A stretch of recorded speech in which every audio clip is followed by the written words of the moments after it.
Bab 667 Klub Raikesti. Valentino tidak menerimanya karena dia tidak berkontribusi. Dia juga tidak ingin berutang terlalu banyak terhadap Rhys. Tuan Valentino, hidup itu bagai ombak, kadang pasang kadang surut. Sama halnya dengan hidup manusia, kadang berada di atas dan kadang di bawah. Ketika berada di posisi bawah, kamu harus memanfaatkan segala sumber di sisimu agar kamu bisa memiliki kesempatan untuk kembali berdiri di atas. Tapi ketika berada di posisi atas, kamu juga jangan lupa dengan orang-orang yang pernah membantumu dulu. Rhys berucap dengan serius. Valentino merenung sesaat. Setelah itu, dia mengangguk dan menerima ponsel tersebut. Aku mengerti maksud Pak Rhys. Ketika tidak memiliki uang, kita harus bekerja dengan baik. Ketika sudah punya uang, kita harus berperilaku baik. Maksudmu seperti itu kan? Rhys awalnya tercengang, kemudian tertawa terbahak-bahak dan berkata, Betul, Tuan Valentino memang pintar. Kemudian, mobil melaju menuju tempat hiburan di sekitar. Di sebuah desa kecil yang berjarak sekitar 20 km dari zona pengembangan kota Vero. Angel sudah selesai menelpon, jadi dia kembali ke dalam rumah. Di dalam rumah, ada beberapa wanita yang sebaya dengan Mary dan beberapa lelaki paruh baya. Orang-orang ini adalah kerabat jauh Mary. Angel sepertinya pernah mendengar dari Mary, saudari dari nenek Angel menikah dengan orang sini. Kemudian, mereka pun menetap di tempat ini. Sementara itu, orang-orang ini adalah keturunan dari saudari nenek Angel. Berhubung hubungan mereka sangatlah rumit, Angel serentak memanggil mereka dengan sebutan bibi dan paman. Pada saat Angel masih sekolah, dia pernah datang beberapa kali bersama Mary. Namun, setelah orang tua mereka meninggal, hubungan mereka mulai menjauh lantaran tidak saling berhubungan lagi. Angel, suamimu menelponmu ya? Hubungan kalian sungguh baik ya? Ucap seorang wanita parubaya. Iya, hubungan mereka sungguh baik. Kenapa kamu tidak membawanya kemari? Kita sudah lama tidak berhubungan. Aku bahkan tidak tahu kalau kamu sudah menikah. Cepat bawa dia kemari. Kami masih belum memberi hadiah. Mereka berbicara dengan sangat ramah, seolah-olah hubungan mereka sangat akrab saja. Angel tersenyum sambil menjelaskan. Dia ada sedikit urusan hari ini, makanya dia tidak ikut datang. Kelak kita masih banyak waktu untuk berkumpul. Benar juga. Suami Angel pasti adalah bos besar. Wajar kalau dia sibuk bekerja. Oh iya, kalian kesini saja. Aku akan membereskan kamar untuk kalian. Balas si wanita parubaya. Betul, tinggal di rumahku saja. Kampung kami memang tidak memiliki apa-apa, tapi rumah kami besar. Kalau kalian merasa tidak cukup, aku akan membangun 2 kamar untuk kalian. Tinggal di rumahku. Aku dan Angel sangat cocok. Tinggal di rumahku saja. Tinggal di rumahku. Mereka saling berebut ingin Angel tinggal di rumah mereka. Angel sudah berkata kepada mereka. Karena pekerjaan Valentino, mereka ingin menumpang tinggal untuk beberapa saat. Mereka sama sekali tidak ragu dan tidak menolak. Sudahlah bibi dan paman. Terima kasih ya. Kita bicarakan lagi setelah kami selesai membereskan barang-barang kita dan datang kemari. Ucap Angel sambil tersenyum. Baiklah, kita bicarakan lagi setelah kalian datang nanti. Jangan sungkan pada kami. Ya, kita adalah kerabat.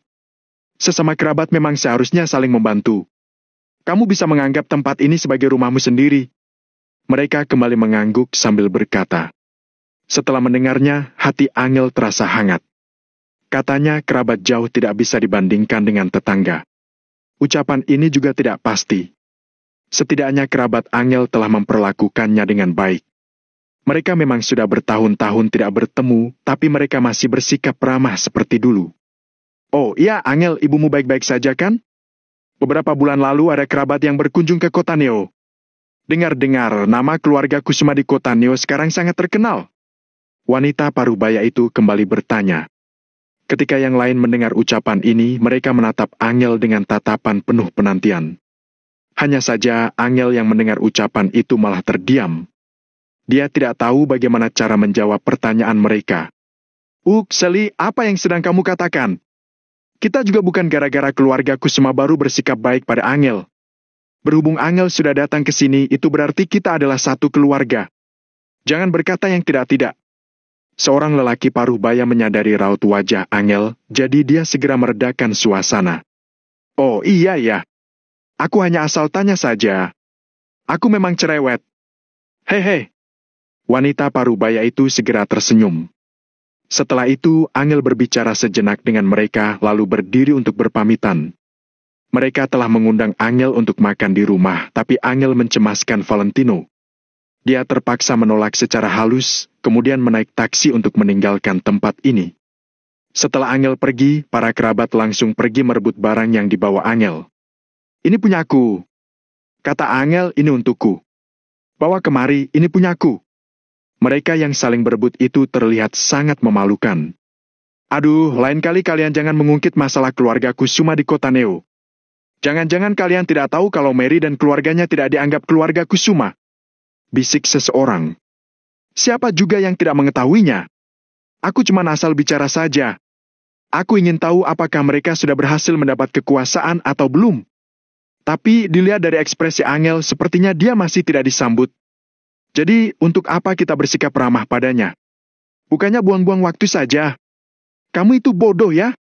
Bagaimanapun Angel adalah anggota keluarga Kusuma. Apa mungkin suaminya adalah orang biasa? Maksudku, setidaknya dia pasti adalah CEO perusahaan. Coba kalian pikirkan. Ketika berucap sampai di sini, mereka semua menunjukkan senyuman yang lebar. Mereka jadi semakin menantikan kedatangan Valentino.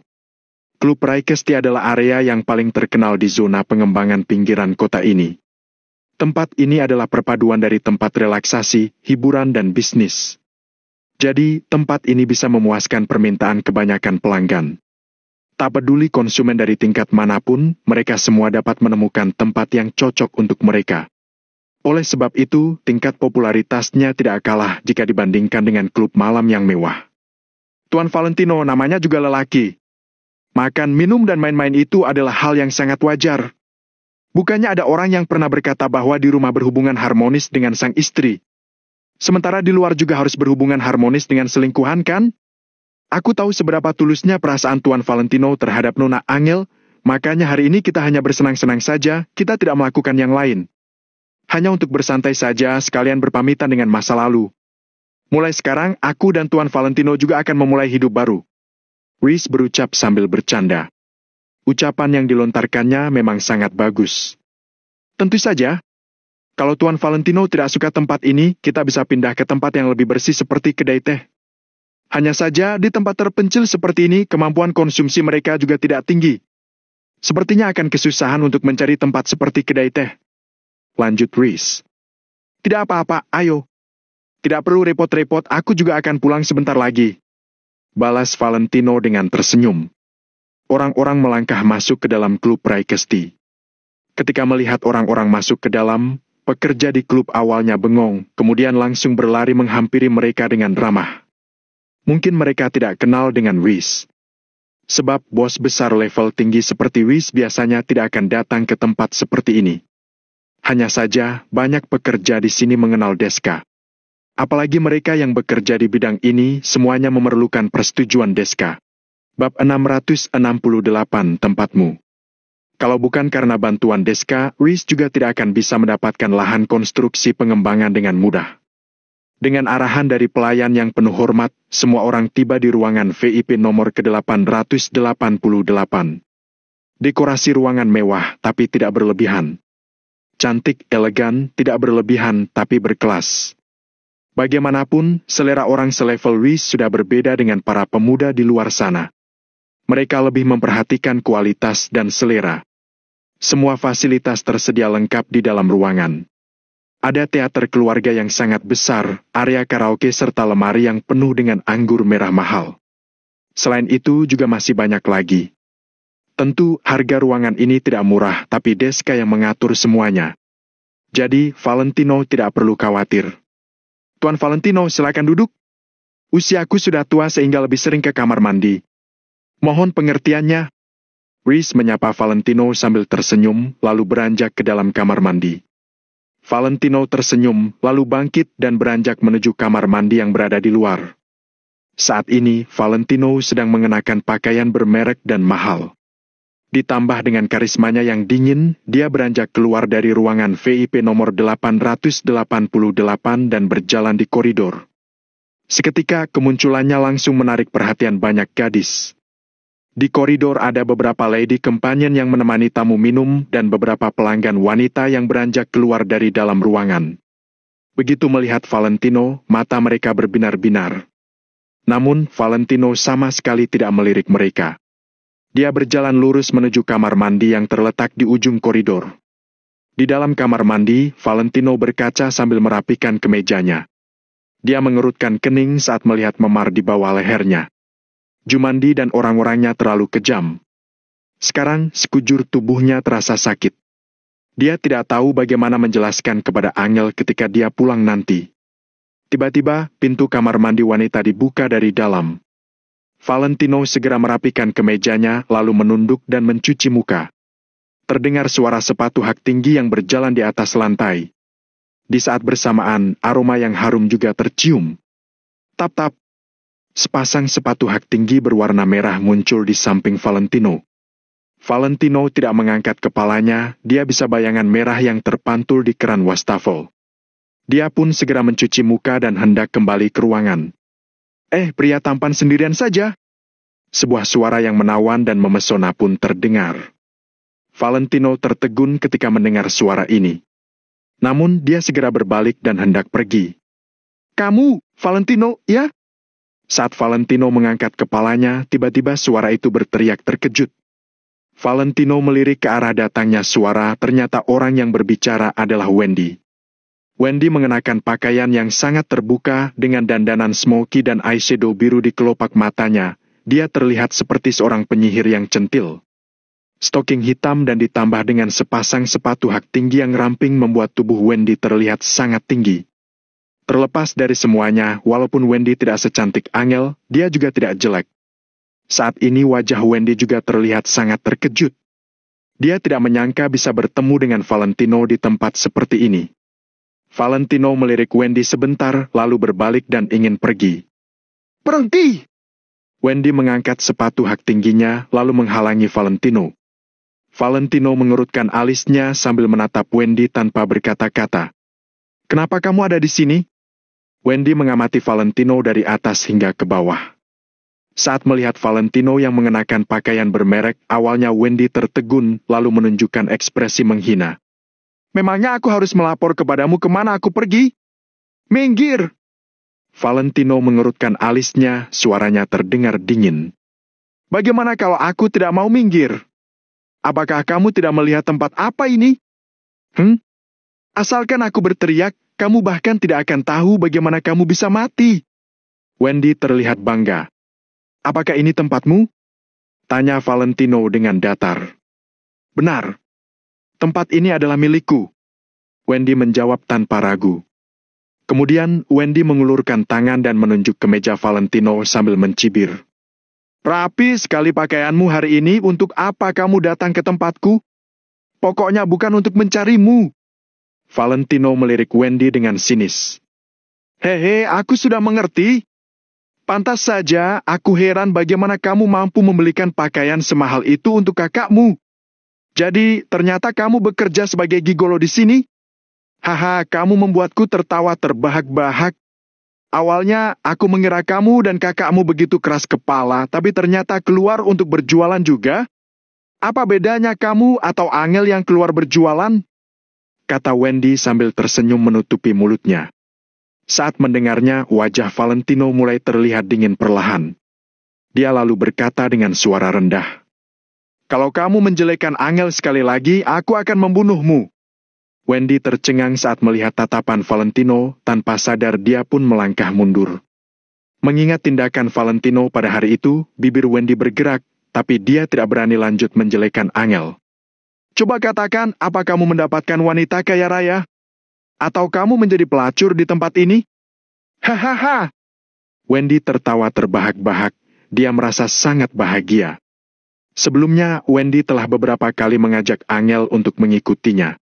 Namun, Angel terus menolaknya. Sekarang, dia malah melihat Valentino bekerja di tempat seperti ini. Bisa dibayangkan seperti apa cibiran di dalam hati Wendy. Valentino melirik Wendy dengan sinis, lalu berjalan melewati Wendy dan beranjak menuju ruangan. Aku mau lihat hari ini kamu duduk di panggung mana? Wendy mendengus dingin, lalu mengikut Valentino pergi. Wendy, cepat ke sini dan bersiap-siaplah, ada tamu besar di ruangan VIP. Semua wanita yang menganggur harus pergi dan biarkan bos yang pilih sendiri. Tiba-tiba, seorang wanita di ruang ganti menjulurkan kepalanya dan berteriak kepada Wendy. Wendy menghentikan langkah kakinya dan menatap punggung Valentino dengan kesal. Tunggu ya. Setelah selesai, aku akan memesan panggungmu. Aku sudah beberapa hari tidak mencuci kaki. Hari ini aku akan membuatmu melayaniku dengan baik. Haha! Wendy berteriak kepada Valentino lalu berbalik dan berjalan menuju ruang ganti. Setelah sebuah selingan singkat, Valentino kembali ke ruangan. Valentino juga tidak menyangka akan bertemu dengan Wendy di tempat ini. Setelah Wendy pulang, entah bagaimana dia akan memberitahu orang kompleks mengenai Valentino. Namun, tidak masalah.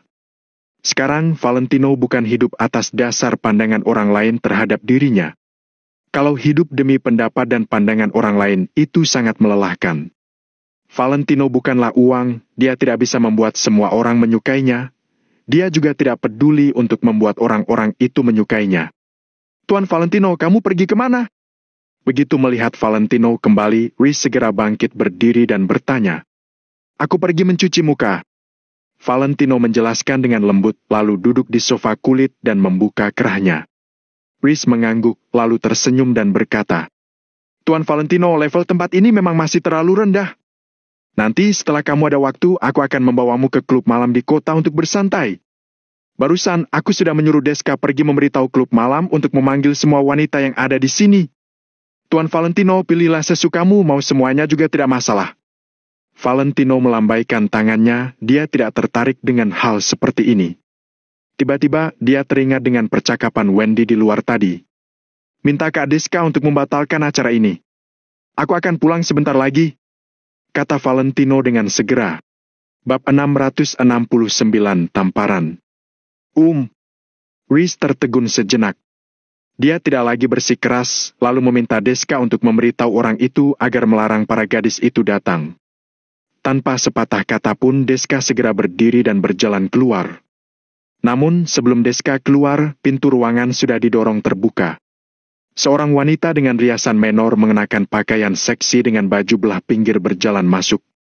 Dia sontak tercengang ketika melihat Deska kemudian tersenyum. Kak Deska, kamu terlalu tidak sabar ya?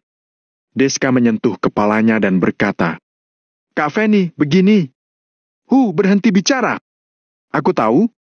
Sini. Nona-nona, masuklah. Kak Fanny tersenyum dan menepuk tangannya. Setelah Kak Fanny selesai bicara, pintu ruangan langsung terbuka sepenuhnya. Seorang gadis jangkung dengan pakaian seksi masuk sambil tersenyum.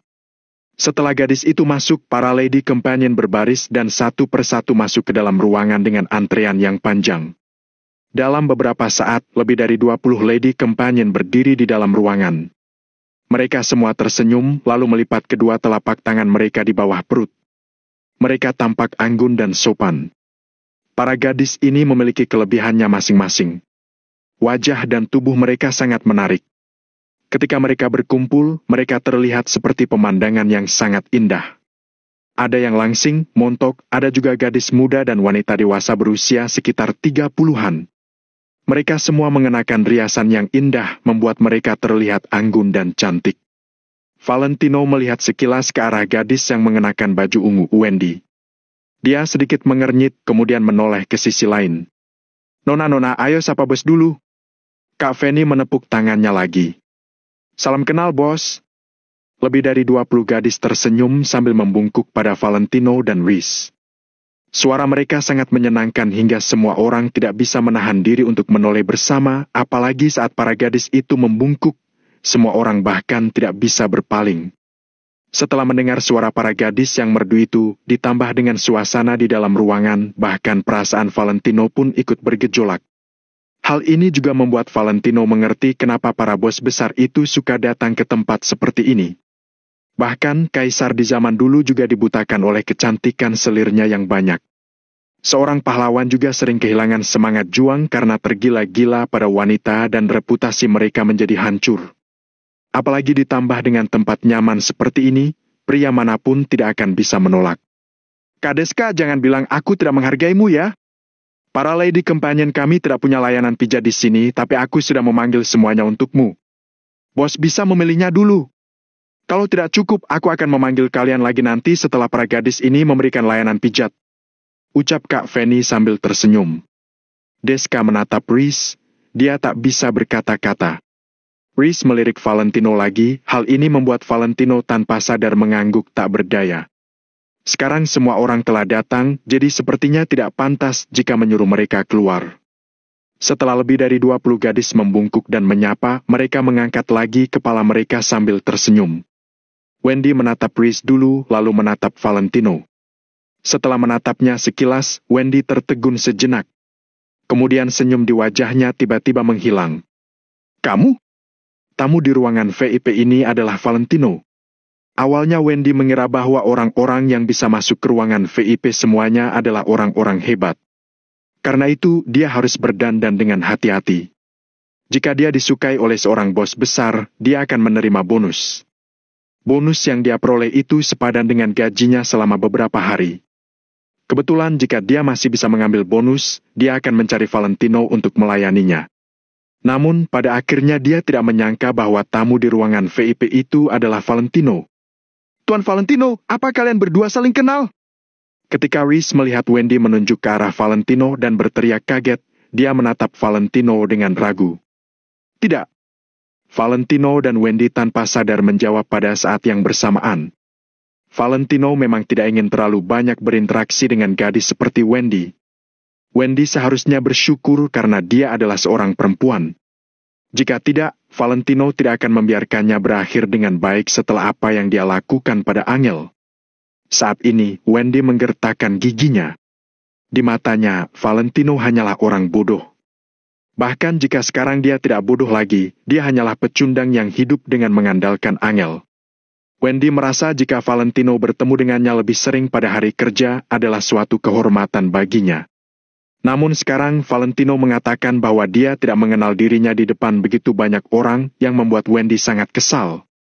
Melihat hal ini, Deska dan Kak Fanny juga bingung, tetapi mereka tidak mengatakan sepatah kata pun. Kalau begitu, kamu bisa tetap berada di sini. Reese menatap mereka berdua dan berkata kepada Wendy. Aku tidak mau menemaninya.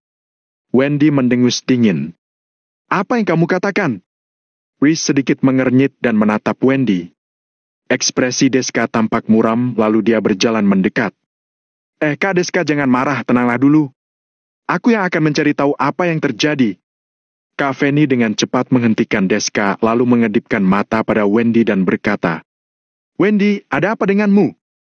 Bos menyukaimu, ini adalah sebuah kehormatan bagimu. Wendy menunjuk Valentino dan mengeluh. Kak Fanny, dia bodoh dan miskin. Aku tidak sudi menemaninya. Bahkan jika Valentino duduk dengan Reese, Wendy tetap tidak akan memperlakukan Valentino dengan baik. Dalam benaknya, Valentino pasti hanya sopirnya Reese. Apa yang kamu bicarakan? Kak Fanny langsung membuang senyumnya dan menatap Wendy dengan wajah dingin. Namun Wendy benar-benar bingung dengan situasi saat ini, kemudian dia berkata, Kak Fanny, kamu tidak tahu aku tinggal di perumahan yang sama dengannya. Dia itu orang miskin. Beberapa hari yang lalu, dia hanyalah orang bodoh yang selalu menangis. Plak! Kak Fanny melangkah maju dan menampar wajah Wendy karena perkataan terakhirnya. Apa Wendy bodoh? Kondisi tamu mereka itu urusan tamu. Selama para tamu bersedia menghabiskan uang, maka mereka harus diperlakukan dengan baik. Apa dia bahkan tidak mengerti hal ini? Kak Fanny. Wendy menutupi wajahnya dan berkata dengan wajah merah. Apa kamu ingin berhenti bekerja? Tanya Kak Fanny dengan ekspresi dingin. Deska dan Reese terlihat agak muram, tetapi karena melihat Kak Fanny sudah memukulnya, mereka tidak banyak bicara. Wendy menutupi wajahnya dan menundukkan kepalanya sambil mengepalkan telapak tangannya. Meskipun dia belum lama bekerja di sini, dia langsung menjadi kartu as di klub karena kecantikannya. Kak Fanny juga sangat sopan padanya di hari kerja. Saat ini dia ditampar di depan umum karena Valentino. Hal ini membuat Wendy sangat marah.